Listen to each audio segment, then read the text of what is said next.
ஒரு சிறிய கிராமத்தில் விவசாயக் குழந்தை கண்ணன் தனது அப்பாவுடன் வாழ்ந்தான். அவன் மென்மையான இதயமுடையவன். எல்லா ஜீவராசிகளிடமும் அன்பு காட்டுவான். அந்த கிராமத்தில் ஒரு பழுப்பு நிற எருமை இருந்தது. பேருக்கு வீரன். ஆனால் அதற்கு மிகவும் கோபம். யாரும் அதற்கருகே செல்ல மாட்டார்கள்.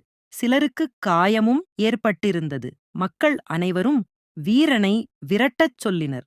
ஒருநாள் காலை வீரன் தன் கட்டுப்பிணையை அறுத்து ஓடி தோட்டத்துக்குள் விழுந்தது. துள்ளிக்கொண்டே ஓடியபோது ஒரு முட்கள் நிறைந்த செடியிலே சிக்கி காயமடைந்தது.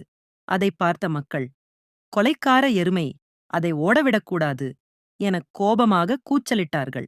ஆனால் சிறு கண்ணன் மெதுவாக அருகே சென்று, வீரா, பயப்படாதே, உனக்கு காயம் ஏற்பட்டிருக்கு, நான் பார்த்துக்கிறேன் என்றான்.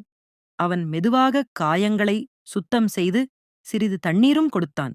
வீரன் மெளனமாக தலையசைத்தது. மக்கள் அதை கவனித்து ஆச்சரியமடைந்தனர். அந்த கோபி எருமை கண்ணனின் கருணையால் அமைதியானதாயிற்று.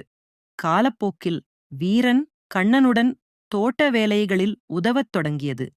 மக்கள் வியப்புடன் பார்த்தனர். அது எல்லாம் ஒரே ஒரு சின்ன பையனின் மன்னிப்பு மூலமாக நிகழ்ந்தது.